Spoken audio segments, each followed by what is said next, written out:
Hello, I'm Daryl Sheppard, Sheppard Mandolins again. This is an Adirondack red spruce top. I get it from a company out of Missouri. I have good luck with their tops, good sounding instruments. I'm going to start working on the scroll, and as I said before in the last video, I hand draw the scroll and then start carving on it from there. This seems to work better for me.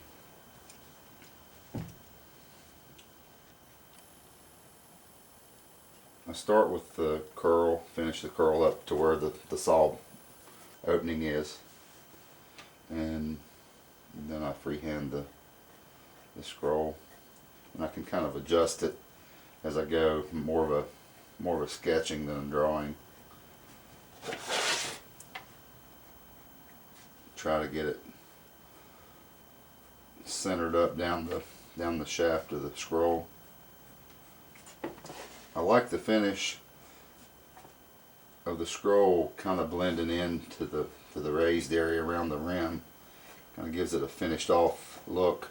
Doesn't just stop dead out in mid-air. Or I don't run it into the top for fear of having the top too thick and killing part of the tone of the instrument and the volume.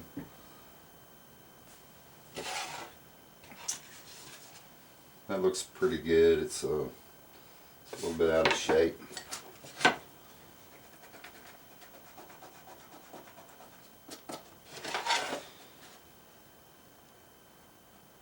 Needs to be a little more straight up. Come a little higher.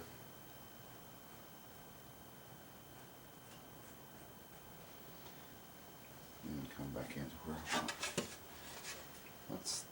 That's pretty good. Maybe not quite wide enough.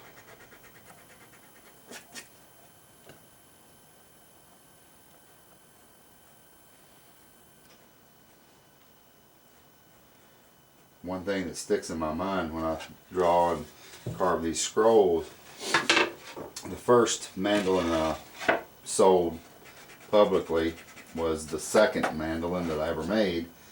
I sold it to a guy in New York, and one of his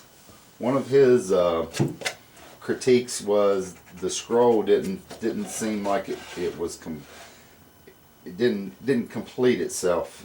When I first started, the scrolls, they're difficult to get the binding bent around for me, and he said that it needed to be more complete. It just didn't seem like it curled in far enough.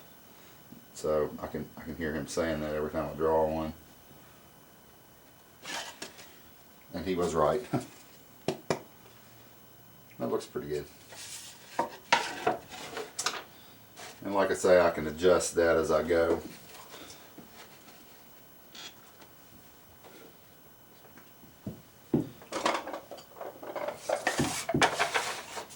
Have some flex cut carving knives I use to do the scroll.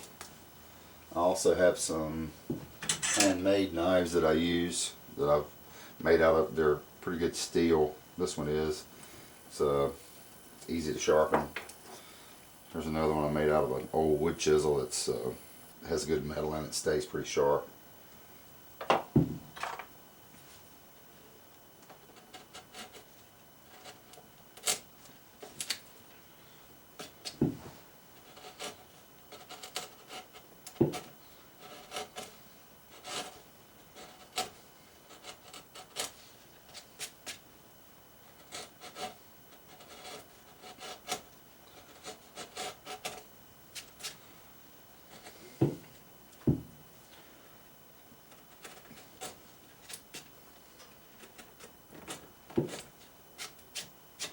The thickness of this scroll, I usually try to get it about a 1/2 inch thick at the thickest point, and then taper down to around 3/16, a little more, 1/4 inch right in this area, and that gives you a good slope and a good feel to the scroll when you get it completed.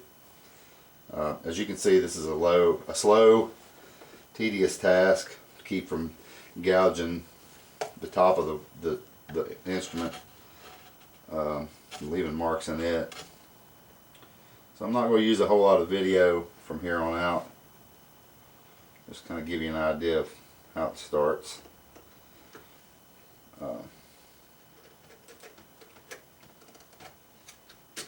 That's how I build an instrument, how I get the top carved out. The back is primarily the same. I do use a Dremel tool on the back simply because that maple is so hard and so hard to carve. It's easy to splinter out and gouge out. It pulls pretty easy. You get in the right grain. It's easy to mess a scroll up while you're carving it with the knife. So I do a lot of it with the Dremel tool on the back, but the top is all done by carving knives. And I will hopefully get some more video on soon. Thanks.